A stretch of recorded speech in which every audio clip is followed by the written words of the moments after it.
Yo, it's definitely a storm brewing at 126, a storm named ShuShu Carrington. And not only that, we got another storm, category 5, coming into 126 named Naoya Inoue. Bro, look, I know President Todd DeBuff of Top Rank Promotions said that who I think is the best fighter I've ever seen since I got in the sport. It's Inoue. As great as Floyd is, as great as Cotto was, as great as Pacquiao was, I think this guy has another level. Shot at Floyd and all them boys. Look, not taking nothing away from Inoue, he's not unbeatable. He's not invincible. We saw that in the first round of the Lewis Neary fight. Spooked by the punching power. Oh! There it is! Inoue! That being said, ShuShu Carrington already being at 126 and already comfortable at that weight. When Inoue comes in there, he's gonna have to have like at least 2 fights at 126 to get adjusted to the weight so that he can see how he feels, the power, the speed, and see the things he needs to work on. Even though he's jumped up 4 classes already, become a 2-time undisputed champion, one of 3 to ever do it in the 4-belt era, being Terrence Crawford, Naoya, and Alexander Usyk. I think he is great.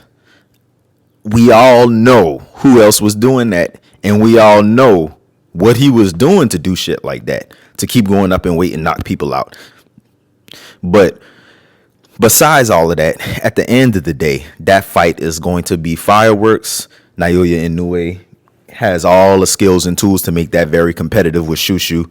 I think that's going to be a fight that puts ShuShu on top of the world, win or lose. I think ShuShu, and I don't really think ShuShu is going to lose. I think ShuShu is going to win. But that's going to be a fight that puts ShuShu on top of the world. That's going to be a fight that makes ShuShu Carrington a household name, because ShuShu is really that dude, man.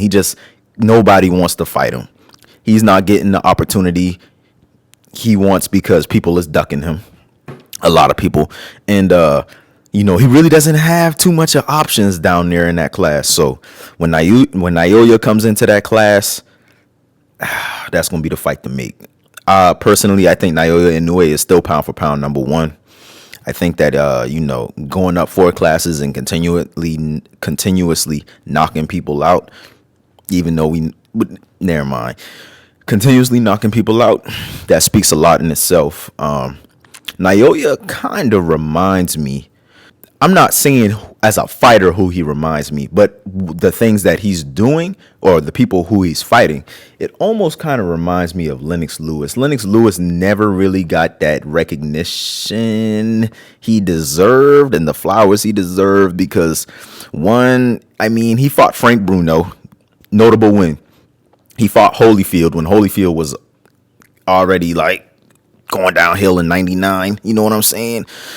He fought Tyson when Tyson was already in the very last fight he had was against Klitschko, who we all know Klitschko held the belt for 10. Well, Vladimir held the belt for over 10 years. His brother Vitaly, ended up becoming a president, not a president, but, councilman or whatever he is of Ukraine. But we never gave Lennox the recognition he deserved because I just feel like his record was good, but he never fought nobody when they was like, you know what I'm saying? So Naoya is kind of in the same boat. To me, it seems like he's beaten people, he's beaten notable people, but the people don't know the people that he's beaten, except boxing fans or people who really watch the sport.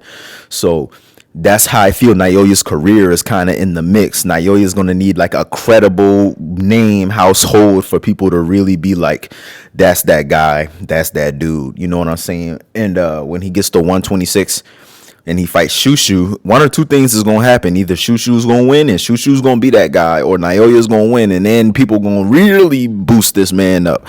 So that's the fight to make at 126, man.